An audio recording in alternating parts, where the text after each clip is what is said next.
So this was 1999. So basically, after World War II, a lot of these countries started the idea. It was what's it called? The Treaty of Rome was in like the 50s, I think, or maybe a little bit later. But that was essentially the beginning of the European Union. All these countries they're like, we're gonna become one giant.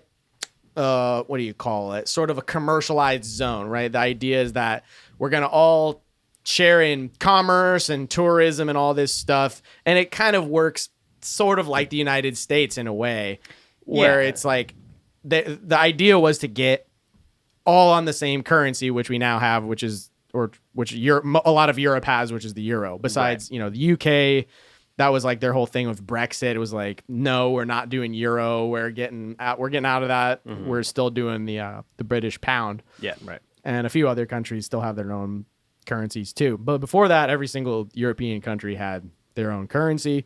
And so the European Union kind of got together. It's like, I guess you could kind of think of it like sort of like the United States, because most of these European countries are the size of a state. Yeah. It kind of was the Maastricht Treaty or whatever. Yeah. So we had the Maastricht Treaty, established the European Union, paved the way for the euro, and created EU citizenship. So basically, you could go between a lot of these EU countries, and everything's cool. You take a train from one place to the next, and you don't have to deal with passports. You don't have to deal with customs. It's no conversion. It's right. You don't have to deal with the currency conversion. Yeah.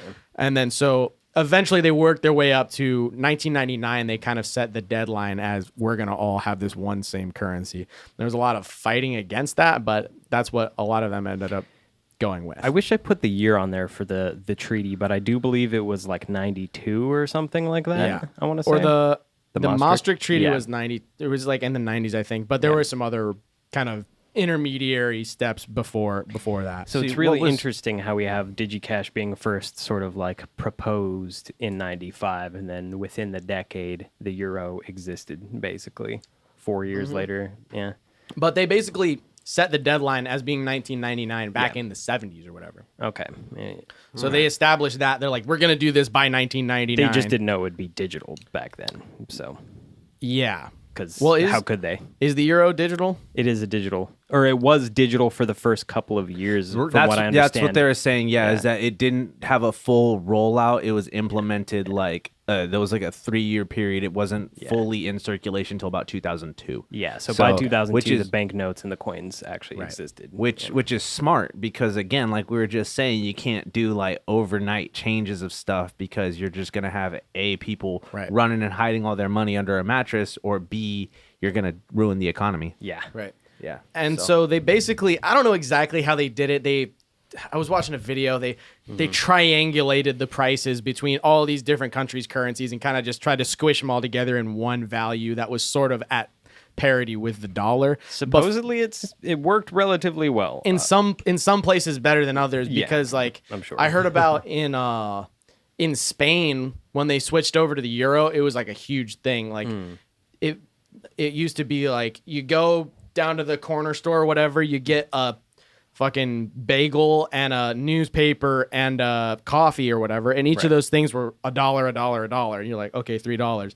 But then overnight, when they started doing the euro, it was like, oh no, it's the same. It's €1 for the bagel, €1 for the coffee, €1 for the whatever.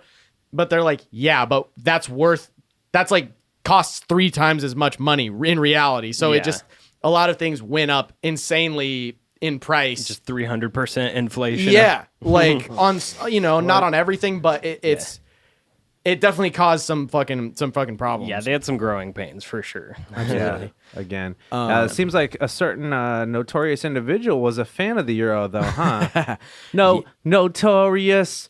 Saddam Hussein in 2000 announces oil trade in euros instead of the U.S. dollars. Yeah. Iraq was facing sanctions from the U.S. in the 1990s, and to get them to withdraw from Kuwait and reveal their supposed weapons of mass destruction. So yeah, they're not fans of us already, but from that just alone. Yeah. Dude, it's really interesting, and we could do more on Saddam Hussein and like some of this other stuff later. But super interesting character. Yeah, because we were looking into it earlier today. And like, what's the deal with Saddam Hussein? Where did he get his start?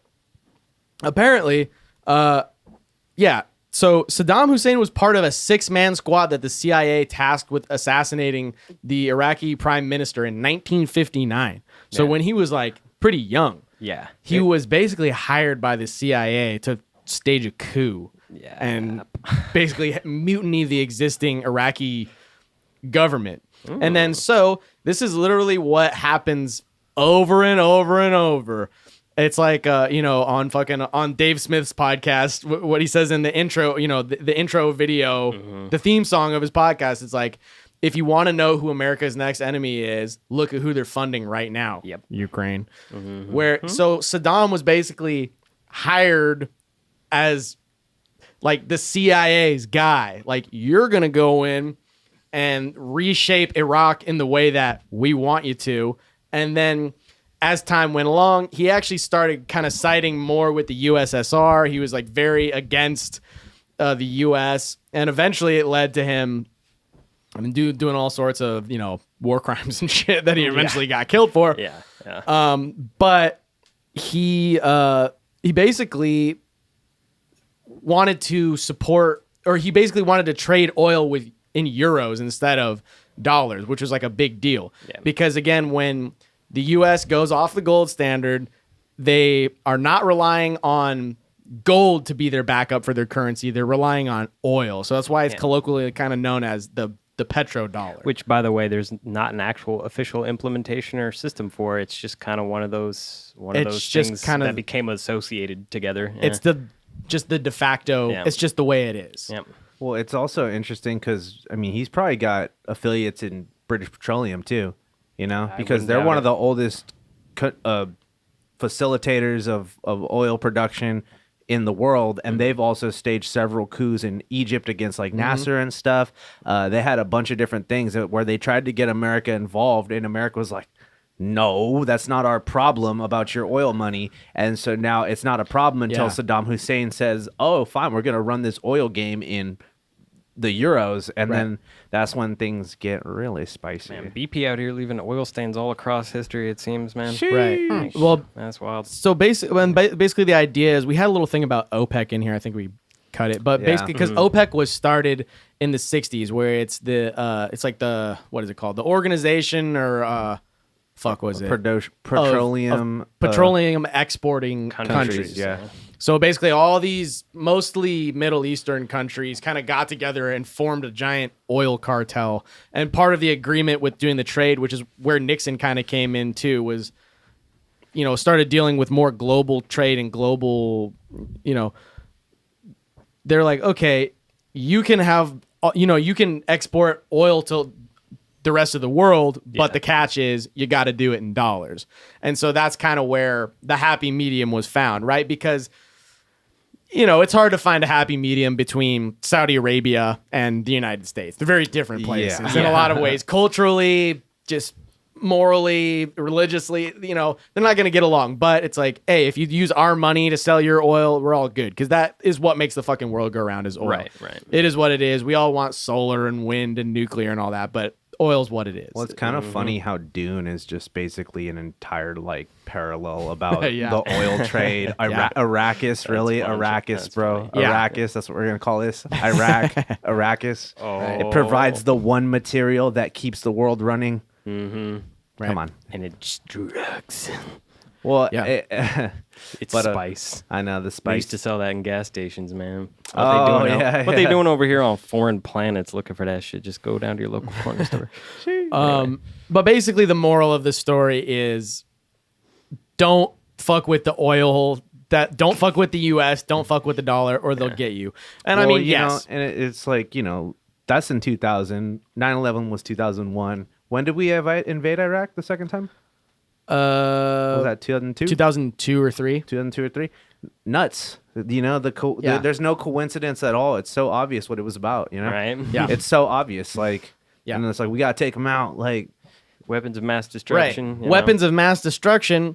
But here's the thing. Okay, so the official reason why Saddam Hussein was hanged was he was tried by his own country, like I forget the actual, like a tribunal. The Iraqi Special Tribune, I think. Yeah, it was a military tribunal basically that was like, okay, back in 1982, you He used nerve gas on his own citizens to suppress a uprising. right, because I don't know, Which is fucked. The whole beef with the Sunnis and the Shiites is really something that the U.S. shouldn't have to give a fuck about, but because we have our fingers in every single thing in the world, then we have to know. Because Saddam Hussein was a Sunni, I think, and then so he basically killed 150 or so Shiite kind of militant sort of guys with nerve gas. Well, the nerve gas was the whole thing is that he used nerve gas and